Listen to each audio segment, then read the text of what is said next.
All right, in this analysis, we're going to do a deep forensic dive into a classical commentary on Surah Ar-Raʿd.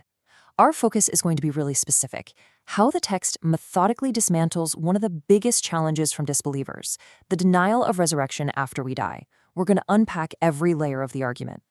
So this is the core question, the one that gets right to the heart of the matter. It's the challenge that the text confronts head-on. Once we're just dust, is it really possible to be brought back? This is where faith and doubt collide. So here's our roadmap. We'll start with the question of resurrection itself. Then we'll look at the main counterargument, the miracle of our own creation. After that, we'll examine all the signs of divine power and what they imply. Then we'll move to the inevitable judgment, and we'll wrap up by exploring the text's powerful analogy for truth versus falsehood. Okay, so the commentary kicks things off by focusing on this idea of astonishment. And as we're about to see, this is a two-way street in the verse. Here's the verse at the center of it all. At first glance, it seems pretty straightforward. The disbelievers are astonished by the idea of being resurrected from dust. But here's the twist the commentary brings in. It says the truly astonishing thing isn't the claim of resurrection. No, the truly astonishing thing is that they would disbelieve it in the first place, especially with all the evidence around them.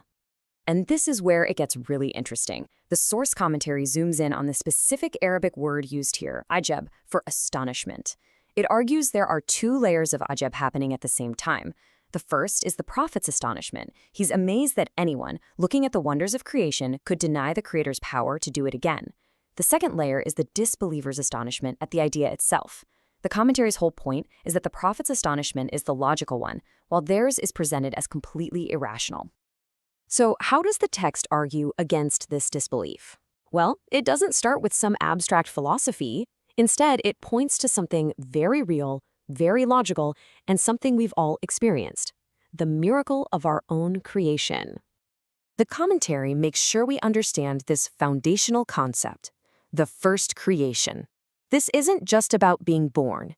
It's about the original act of bringing humanity into existence from inanimate matter, from literally nothing, into a thinking, feeling, complex being. That is presented as the ultimate, undeniable miracle. This right here is the core of the logical argument. It's basically asking a question. What's harder, to create something from absolutely nothing, from scratch, or to take the existing parts and just put them back together again?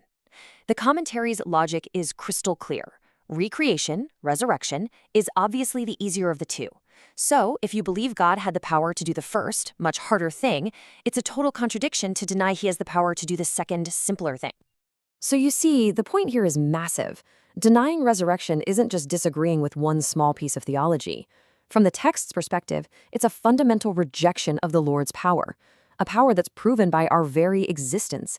And as the verse makes clear, a denial like that comes with some very serious, eternal consequences. Now, the commentary expands the evidence. It moves from the specific miracle of you and me to much broader proofs, the kinds of signs you can see in the world all around you, and the clear patterns you can see throughout human history. Just open your eyes. It points to the heavens, held up without any pillars you can see, the earth spread out with mountains to hold it steady and rivers that give life. Think about fruits created in pairs, the sun and the moon running on their precise, predictable schedules, night and day cycling perfectly. Each of these isn't just a random fact of nature, it's presented as a deliberate sign, an ayah of a masterful, ordering intelligence, which makes the idea of resurrection seem perfectly plausible. The evidence isn't just in nature, it's in history too. The commentary points out this recurring pattern described throughout the Quran. It goes like this: a messenger shows up with the truth. The people reject it. They get some time, a period of delay. But if they keep on denying, punishment inevitably follows. This is presented less like a story and more like a law of history. And this verse just hammers that historical point home. It's saying, hey, the ridicule and denial that the Prophet Muhammad faced, it wasn't anything new. It happened before to other messengers, and the result was always the same. History itself becomes a proof and a powerful warning. So all of this, the logic from creation, the signs in the universe, the lessons from history, it's all building up to one single climactic event, the Day of Judgment, a day of absolute, inescapable accountability. And here, the commentary gets into a really striking concept: bodily testimony. Think about this. The idea is that on the day of judgment, a person's own body parts, their hands, their feet, their skin, will literally speak and testify about what they did. It's as if every action we take is permanently recorded on our physical selves. The process is laid out in 3 clear stages. First comes the resurrection, the very thing that started this whole debate. Then comes that incredible moment, the testimony of your own limbs against yourself. And finally, the 3rd step is the reckoning, where every single thing you've ever done is put on the scales. And the basis for this idea comes directly from the Quran. This verse really underscores how impossible it will be to deny anything on that day. I mean, when your own hands and feet are the witnesses against you, what defense could you possibly have left? It's a vision of ultimate, unavoidable truth. And the final point about this judgment is its perfect precision. The commentary is emphatic. The divine record will be so complete, so total, that the number of deeds, big or small, that go unrecorded will be exactly 0. Nothing gets missed. Okay, this brings us to the final major theme in our analysis, and it's a beautiful one. It's the commentary's exploration of a parable from this very surah that gets at the fundamental difference between what is true and what is false. Surah Ar-Raʿd uses this brilliant metaphor.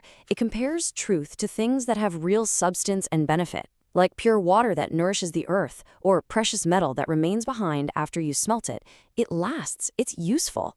Falsehood, on the other hand, is like the foam that sits on top of rushing water, or the scum that gets thrown away from the metal. It might be loud and visible for a moment, but it's weightless, it's useless, and then it's just gone. And in the end, the commentary concludes, it all comes down to 2 paths, leading to 2 completely different destinations. If you respond to the truth that's backed by logic, by signs, by history, you get the best reward. But if you reject it, you're headed for that terrible reckoning and the refuge of hell. The choice, and its consequences, couldn't be clearer. And that really leaves us with a final thought to chew on. The text uses this powerful image of water and foam to separate what's permanent from what's temporary. In our modern age, where we're just flooded with information, with so much digital foam, this ancient question feels more urgent than ever, doesn't it? How do we find what's real, what's substantial and beneficial amidst all of that noise?